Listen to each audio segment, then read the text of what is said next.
Alright guys, we're back. It's the daily. We're going to wrap it up with this game. In this game that you already saw part of, after I did some unbelievably uninteresting crackle tests, we're going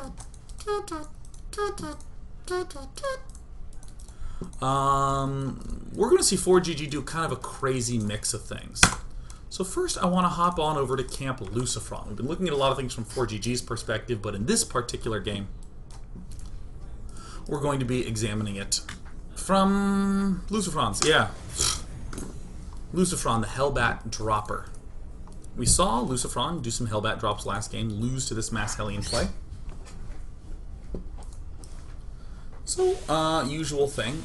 Double command center, very fast pectori. Getting additional mariners, getting a second gas geyser. Nothing is really known from LucifroN. Known by LucifroN. Oh, LucifroN is getting an extremely early armory, extremely early pectori, and is not going totally in the dark mode. He is trying to throw down a scan that gets no knowledge, but critically runs up here, suicides to find a building command center. And that generally is enough for most players to know exactly what to do. Rather than go straight into the hellbat drops, look at this. We see him already getting up missile turret. I think he even gets another one. Oh yeah, right here. And then this creates the full cup around, so it's too hard to get in there. And then he delays his hellbat production. So far, so good. This is like a super telltale sign. So right now, LucifroN is just going to be getting himself. There is the Banshee that gets repelled. Fantastic. So it's going to be double hellbat and soon enough double medevac. So he's catching up. So notice how we sort of swerved out of the way of our usual build to get an answer for this. And now we are swerving back. Still getting this armory. This is kind of what I mean by adjustment. We're still getting medevacs, hellbats 2 at a time. We're still delaying the gas here. We're still getting the fast +1. Everything is the same. We just kind of tweaked it a bit by getting this early Viking to deal with the Banshee. And those early turrets to deal with the Banshee. Attempted hellbat drop goes really dang poorly, but sees these wonderful dudes. So here is yet another brilliant adjustment from LucifroN. So we see the command center going down. Command center obviously good because it's a third. But begins going for double Viking production. Vikings also extremely good against hellbats due to their range. Well, I actually have to open up this thing due to the fact that they have quite long range on the ground. Do I have to go to the Viking ground? Where is Viking ground? Is it not here? Wait, where's the ground Viking? Well, look, it has range 6, okay? But where the hell is it? How do I show the assault mode Viking? Oh no, am I missing it? Where is it? SCV, Marine Mule Reaper, Hellion, Ghost, Widow Mine, Siege Tank. Oh my god. Oh my god, they don't have it shown up? I mean, they have a Hellion and a Hellbat with its different statistics, but they actually don't show how much damage it does to ground. Wow. No, this doesn't do it. This doesn't show anything. You guys. He actually has to use it in battle for me to show you. That's amazing. Has absolutely no indication as to how much damage it does. Wow, that's amazing. No indication of range. Just doesn't give you a clue. Ready to blunder. I mean, it does 12, but I mean, I just can't believe they didn't show that. But either way, so we're seeing these factories come out. He's seen these two factories, and when he was in the middle, this is one thing that's very nice about these swifter hellbat drops, is that LucifroN goes in and he sees yet again a lot of Hellions. So yeah, really cool adjustment to go straight into Viking production. Very easy to lose track of yourself. Oh wait, but I'm a hellbat dropper. Oh, medevacs and other assorted things. Oh. Look at this, getting one medevac and one Viking to make sure he can do like some dropping along with this one at the backside. Continuing to check for stuff out at the front. Continue to engage things out in the front. This is where I'm actually going to go to the show everyone cam. So it's a similar kind of bust. Not as gigantic, but very similar. Fewer units at the bunker. Fewer total production things than in the last game. However, hellbat drops are going to be really good in the midst of this. Here's LucifroN spreading himself out, getting this nice drop angle, actually riding out into some of the open areas to see if he can get a little bit better angle on some of these hellbats versus Hellion engagements. Vikings are soon coming in to try to do a nice land, but he picks off the Banshee first, and now he lands. Thank you, earlier Vikings. And just with a little bit of simple control, actually this wall off would have helped, but we haven't had to pull off a dramatic amount from the worker line. We're still killing off a ton of workers. LucifroN has actually killed off not a ton of workers. He has not killed off a ton. Well, he's killed off 8, but actually I guess proportionally it's okay because ForGG didn't have that many SCVs anyways. So yeah, I will say he has killed off a ton of workers. A ton because there weren't a lot of SCVs there to begin killing.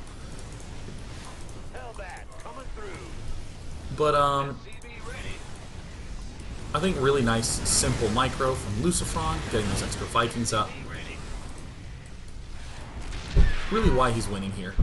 And also there's like this trickle effect where most of the units that should be rallying their way over had to stay home and defend.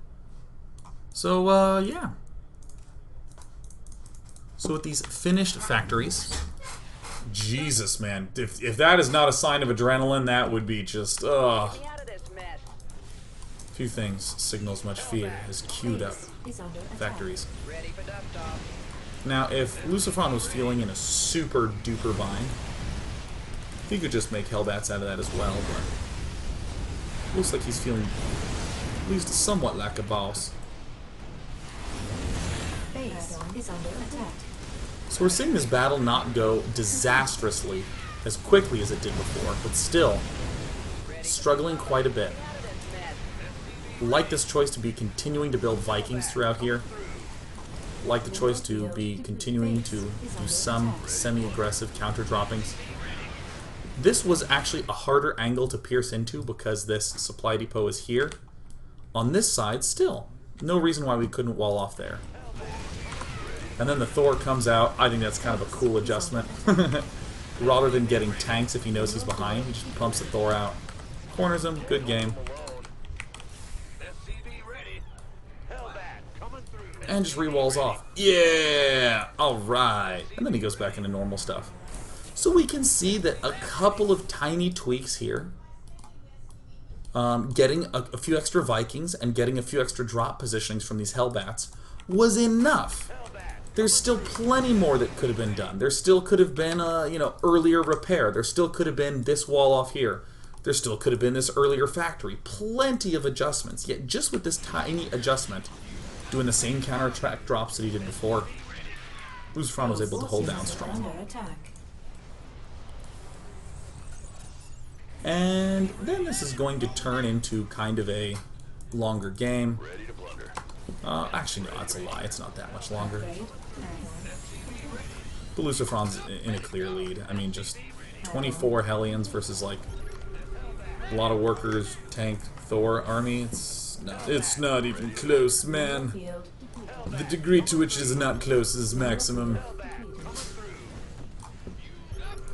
Oh god, listen to me, I'm yawning because this game is just so predictable. Just gonna storm the front. And this is the thing that is quite nice. Actually, I'm glad we are watching this.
Stupid thing. Alright, let's come back over to here. So, what I was saying before, likely, the sound crashed. God, why does it do this? But that's fine, I have a bird. I don't care. It's a crackle. What is with... Why does StarCraft 2 hate me? Why does it hate me?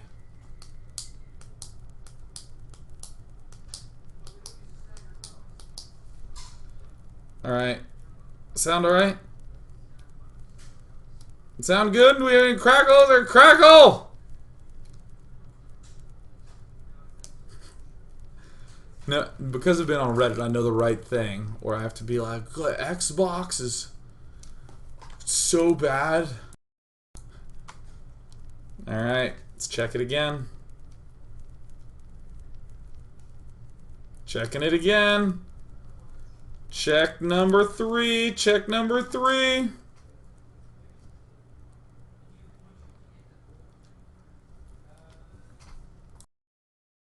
Check 4. Check 4. Check 4. Check 4. Test 4. I'm just going to wrap this point. I'm just going to end the daily since my StarCraft/encoder seems to just despise me. Alright, test 5.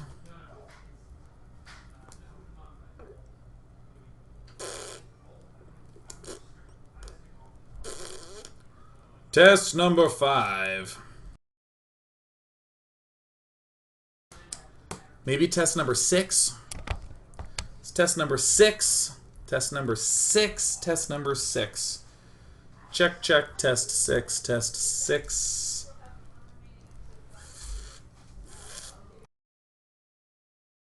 Test 7. How's test 7 doing? Number 7. Number 7. Number 8. Number 8. Number 8. Number 8. Number 8. Number 8. Number 8. Number 8.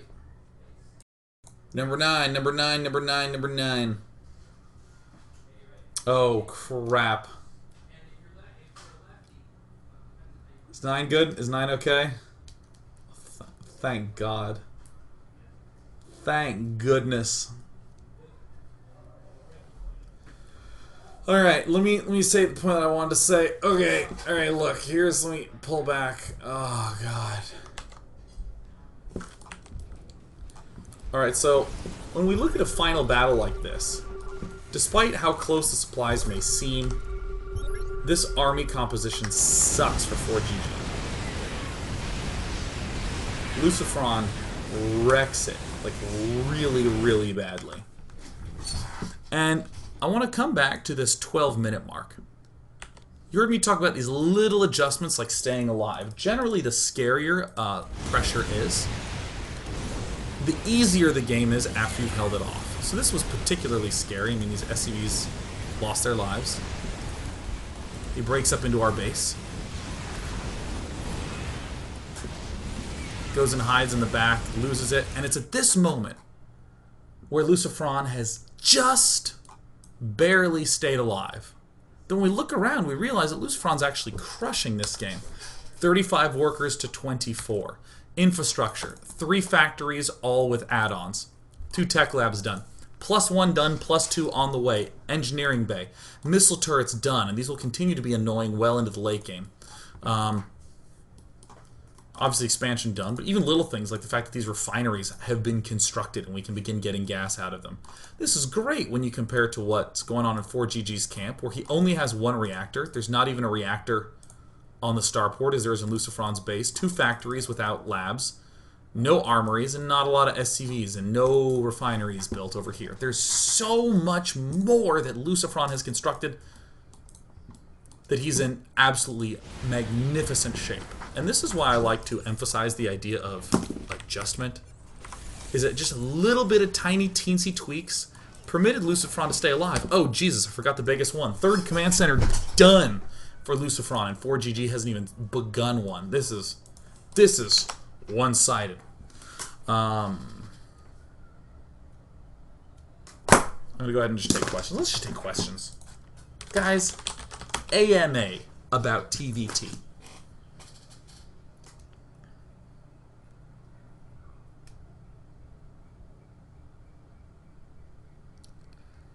Gosh, it actually looks like I've lost my eye if I do that. Oops, I got.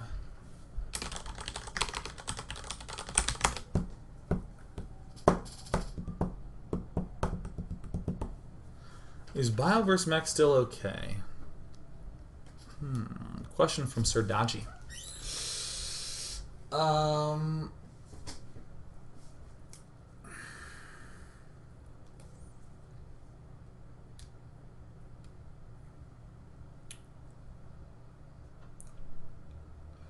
my god, I got totally distracted. I was not thinking about the question at all. The question was, what do I think about Bioverse Mech? Is it still okay? The big issue I have with Bio is staying alive in the early game. Staying alive in the early game is a stinkeroo without factory or starport tech. If you're going just barracks, I mean, maybe if you did something like you went like 5 or 6 barracks or something like that, and like got a lot of Marines to stay alive. Maybe.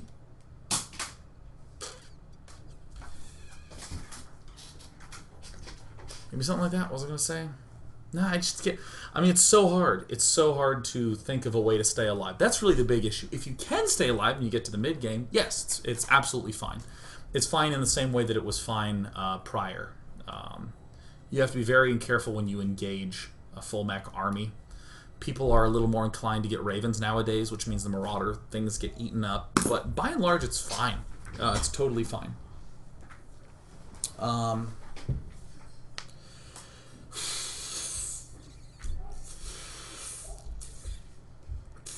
Yeah, I just can't think of a good way to do it. I actually feel like maybe going like early expand and then like 5 barracks, like mass Marine might be an acceptable way to do it.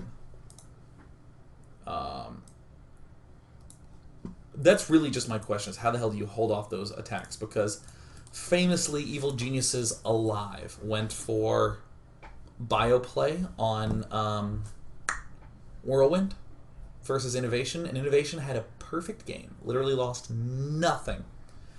0% things lost.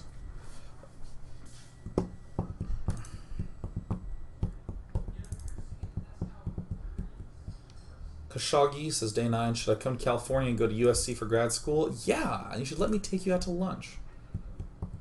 I totally will.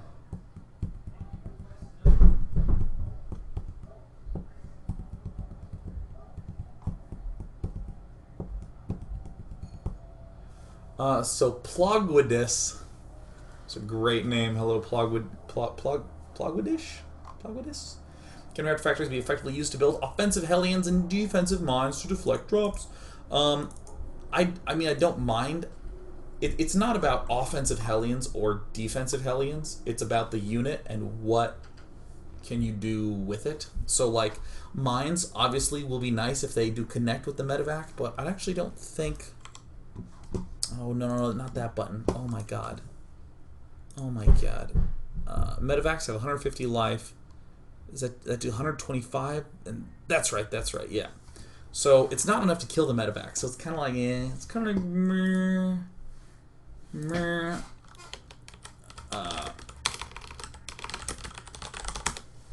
So I mean, it's okay in that sense, but really, I don't think it's ever appropriate to build something just for defense if it can't be used for offense. Hellions, I think, are okay to build early for that sort of defense, because not only are they so good, but you can whip right back out and check the map, check expos, coordinate them with your medevac drops to be good. But I don't think the Widow Mines have a lot of utility as things go later on.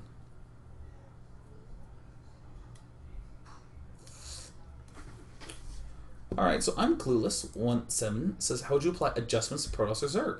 seeing that this is a TVT series. Same logic of just not doing huge things, like especially Protoss versus Zerg. Instead of saying something like, okay, this attack is killing off my wall in early on, I need to build a whole bunch of extra units, or I can't go air, I have to go sentries early. You could do a small adjustment, like say, why don't I just rearrange buildings that I already have to move them to the front? Maybe I have a wall in that was pylon, gateway, forge, core. Maybe I could just make it gateway, forge, core, and actually, there's no map where you wouldn't be walled off already. Maybe it was pylon, gateway, forge, and you change the wall into gateway, forge, core.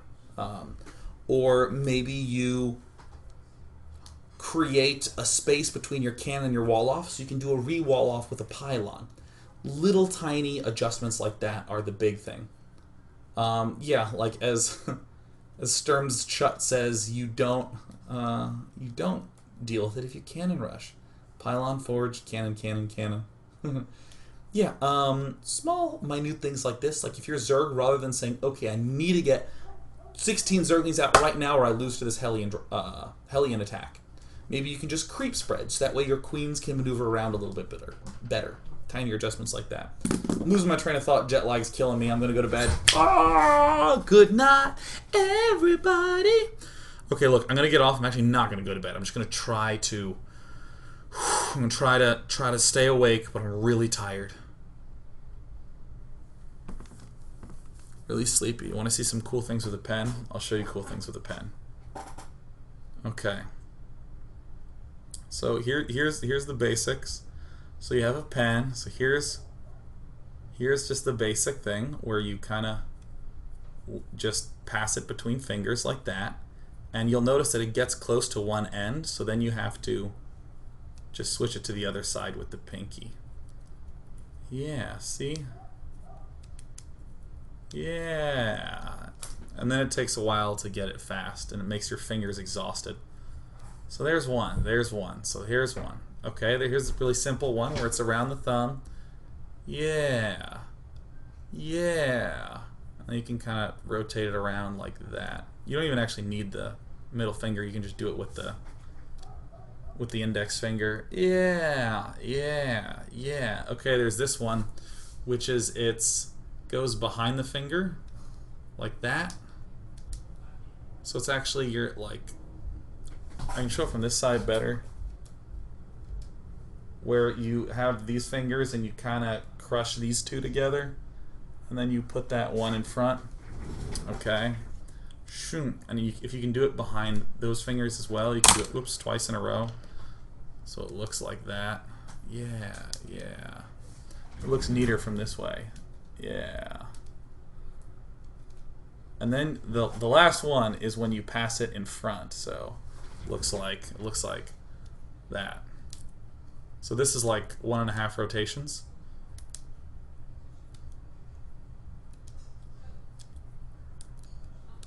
Yeah.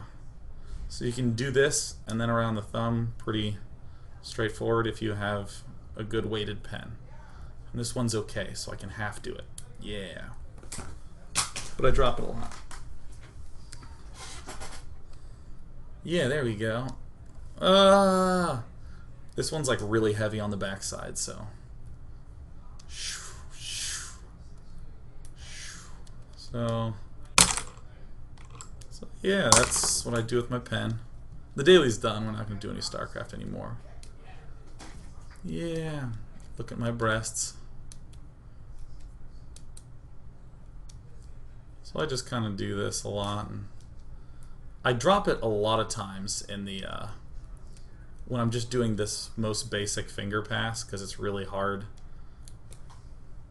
That's like the most exhausting. This is actually doesn't wear the fingers out as much.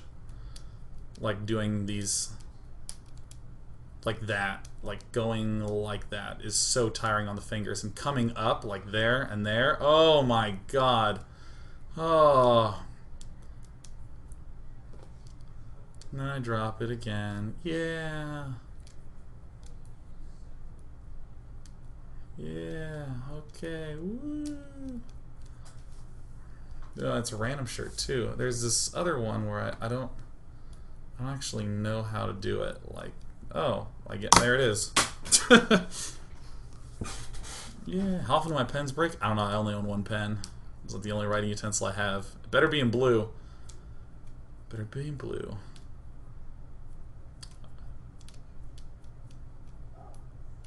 How do you do the thumb one? Okay, I'll show you how to do the thumb one. So you hold a pen.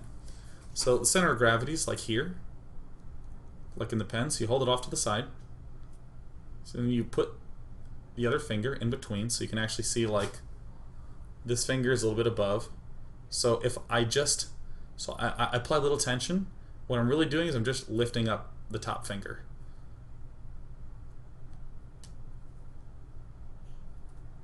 See, look how still my thumb is.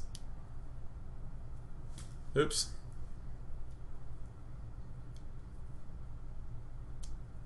Yeah, this one's really easy to do.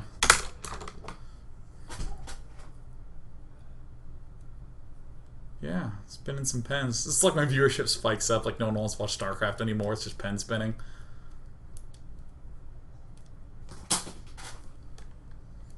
Bye! Time to play some music that will make me look cool. Yeah.